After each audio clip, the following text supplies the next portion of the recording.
अगर suppose data हमें given हो कुछ ऐसे और इसका हमें मीन, मीडियन और मोड निकालना हो तो वो कैसे करेंगे? मीन के लिए हमारा फॉर्मूला होता है सम डिवाइडेड बाय टोटल नंबर, यानी जितने नंबर्स हैं इनका सम कर दो, उनका टोटल से डिवाइड कर दो। तो यहाँ पे टोटल नंबर्स हैं 20 और इनका सम आएगा 318 करके देख लेना। तो मीन की वैल्यू आती है 15.9। ठीक है, मीन तो आसान है, ये आपने बचपन से करा हुआ है। लेकिन मीडियन कैसे करना है? मीडियन के लिए सबसे पहले जो डेटा गिवन है इसको या तो मैं असेंडिंग या डिसेंडिंग ऑर्डर में लिखता हूँ, यानी छोटे से बड़ा या बड़े से छोटा, दोनों में से एक। ठीक है, तो अगर मैं छोटे से बड़ा लिखूँ तो ये कुछ ऐसे आएगा। अब यहाँ पे सबसे पहले तो हम देखते हैं कितने नंबर हैं, यानी यहाँ पे कितने n की वैल्यू क्या है, टोटल नंबर ऑफ नंबर्स। ठीक है, ये हमने n निकाला, हमने मीन से निकाला था 20। ठीक है, अब ये है मेरे इवन नंबर्स। तो जब भी इवन होता है तो मीडियन होता है, मीडियन होती है मिडिल वैल्यू। ठीक है, मिडिल वैल्यू निकल नहीं सकती क्योंकि इवन नंबर है, तो इवन को 20 को 2 से डिवाइड करूँ तो 10th आएगा, लेकिन 11 भी तो हो सकता है। तो 10th एंड 11th ये दो होते हैं मेरे मीडियन। तो मीडियन एक्चुअली होता है 10th और 11th का एवरेज। यानी फॉर एग्जाम्पल यहाँ पे ये first, second, third, fourth, fifth, six, seventh, eighth, ninth, 10th, 11th। तो यहाँ पे 10th है 15, 11th है 18। तो मीडियन होगा मेरा यहाँ पे 15 प्लस 18/2। ठीक है, ये आएगा मेरा 33/2, हाँ, यानी 16.5। तो मीडियन आ गया मेरा 16.5। और मोड होता है वो नंबर जो कि सबसे ज़्यादा बार रिपीट हो रहा है। ठीक है, यहाँ पे 2 एक बार ही आ रहा है, 3 2 बार ही आ रहा है, 9 2 बारी, 18 3 बार ही आ रहा है, 24 2 बारी, बस। तो सबसे ज़्यादा बारी कौन सा आ रहा है? 18 3 बार ही आ रहा है, तो मोड होगा मेरा 18। तो ये तो मीन, मीडियन, मोड हो गए बिल्कुल बेसिक फंक्शंस के लिए। इसके बाद रिलेशन करते हैं इन तीनों का और फिर करेंगे अल्टीमेट एग्जाम्पल। और रिलेशन का क्या मतलब हुआ सर? यार मीन, मीडियन, मोड का ना एक बहुत ही प्यारा सा रिलेशन बनता है जो कि याद से करते हैं। ठीक है, याद करने का तरीका ऐसा होता है, मीन और मोड को डिफरेंस करूं तो ये होगा थ्राइस ऑफ मीन और मीडियन का डिफरेंस। ठीक है, दोबारा बता देता हूं, मीन माइनस मोड ये होगा thrice of mean minus median. अगर आपको ये याद करना है, क्योंकि ये बहुत बारी पूछा जाता है, ठीक है, और बहुत मिस्टेक्स होती हैं, याद करने के लिए इसको कमेंट में यही लिख दो। ठीक है, कोई कमेंट नहीं पढ़ रहा, बहुत सारे कमेंट्स आएंगे, हजारों लाखों आई एम होपिंग, तो कोई नहीं पढ़ेगा। Mean minus mode equal to 3 into mean minus median, ये होता है हमारा फॉर्मूला। इसको आप जब तक 4-5 बारी लिखोगे तब तक याद नहीं होगा, तो आई वुड सजेस्ट कि एटलीस्ट एक बारी तो कमेंट कर देना। ठीक है, ओके। तो mean minus mode is 3 equal to 3 into mean minus median. इसका फॉर्मूला फिर निकल के आता है 3 median equal to 2 mean plus mode, पर ये याद ना करना। ठीक है, आप यही फॉर्मूला 5 बारी लिख दो और टाइप करना, कॉपी पेस्ट ना करना। ओके, 5 बारी कमेंट कर दो या एक बारी कमेंट कर दो, पर प्लीज़ याद तभी होगा जब आप लिखोगे। ऑल राइट, बेसिक हो गया, रिलेशन हो गया। रिलेशन के बहुत यूजुअली 1 मार्क के क्वेश्चन आते हैं, पर इसके लिए मैंने वीडियो नहीं बनाई है। मैंने वीडियो बनाई है अपने अल्टीमेट एग्जाम्पल के लिए। अल्टीमेट एग्जाम्पल क्या हुआ मेरा? जहाँ पे मुझे टेबल कुछ ऐसे गिवन है, मोर देन का टेबल, और मुझे निकालना है मीन, मीडियन और मोड। तो सबसे पहली बात तो मीन, मीडियन, मोड से पहले मुझे अपना टेबल ठीक करना पड़ेगा। टेबल ठीक करने का मतलब क्या हुआ? ये मोर देन हटा के इसको उसमें लिखना पड़ेगा क्लास में, 50 to 60, 60 to 70 and so on. ठीक है, ओके। तो नॉर्मल टेबल बनाना है मुझे पहले। नॉर्मल टेबल के लिए पहले तो हेडिंग और ये नंबर ऑफ ट्रीज दोबारा देखता हूँ। अब सबसे पहले चाहिए मुझे क्लास, कि क्या क्लास होगी इसकी, यानी कहाँ से जाएगा। 50 के बाद क्या होगा?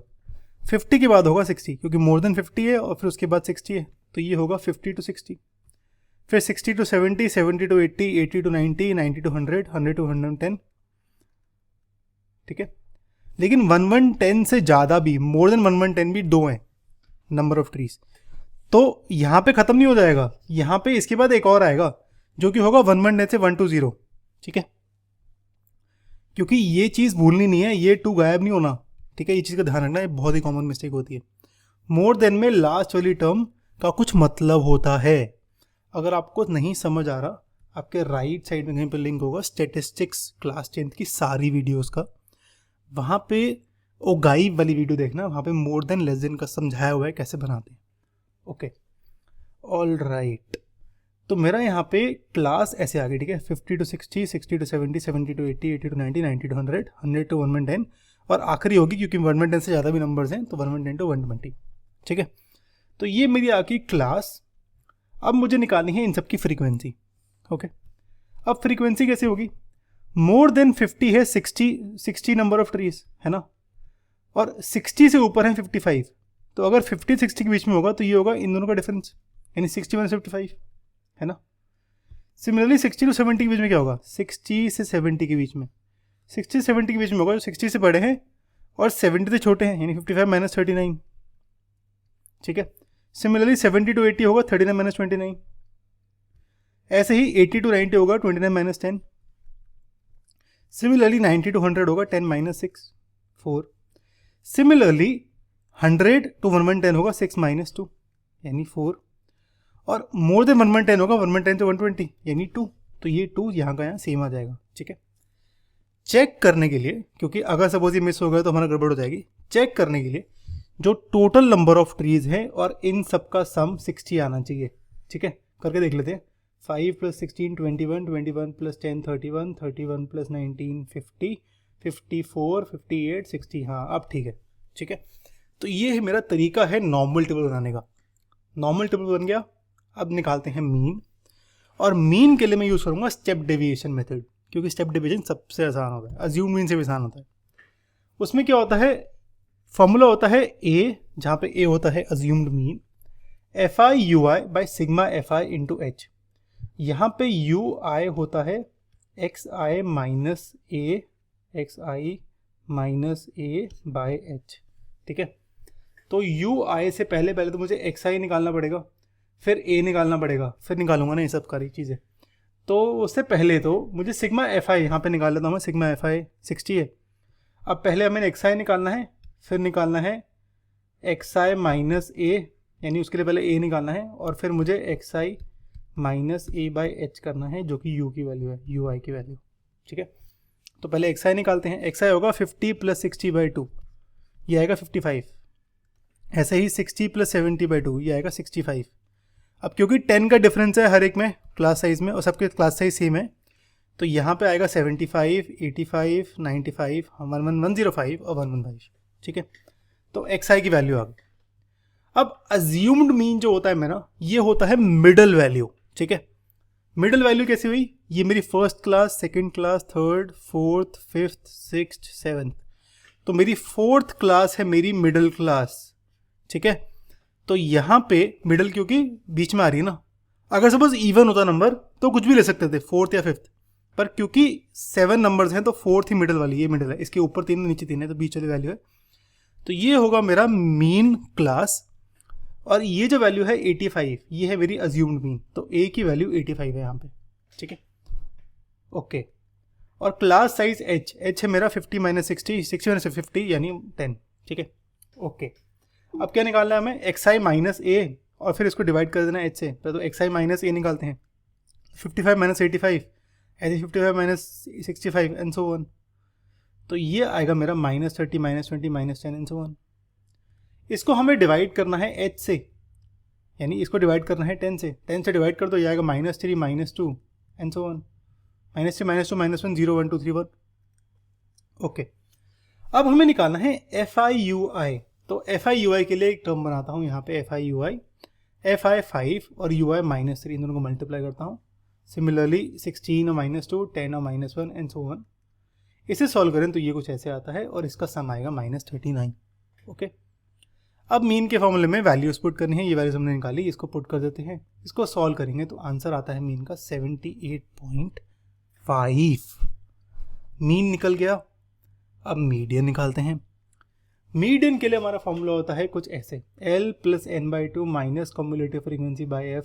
तो इसके सबसे पहले तो मुझे कम्युलेटिव फ्रीक्वेंसी निकालनी है। कम्युलेटिव फ्रीक्वेंसी से पहले जो सिग्मा एफ आई होता है मेरा, सिग्मा एफ आई यहाँ पे 60 था, इसकी वैल्यू n होती है, ठीक है, बस ये चीज़ का ध्यान रखना। तो सिग्मा एफ आई ये निकल गया, तो n/2 की वैल्यू यहाँ से n/2 की वैल्यू निकल आएगी 60/2 यानी 30। ओके, अब निकालते हैं कॉम्युलेटिव फ्रीक्वेंसी। कॉम्युलेटिव फ्रीक्वेंसी होती है जो पहली होती है वो सेम की सेम रिपीट हो जाती है। सेकंड वाली जो होती है वो होती है सेकंड वाली 16 प्लस ऊपर की कॉम्युलेटिव फ्रीक्वेंसी यानी 16 + 5 21, ठीक है। ऐसे ही अगली वाली क्या होगी, ये 21 और ये 10 का सम यानी ये आएगा 31, ठीक है।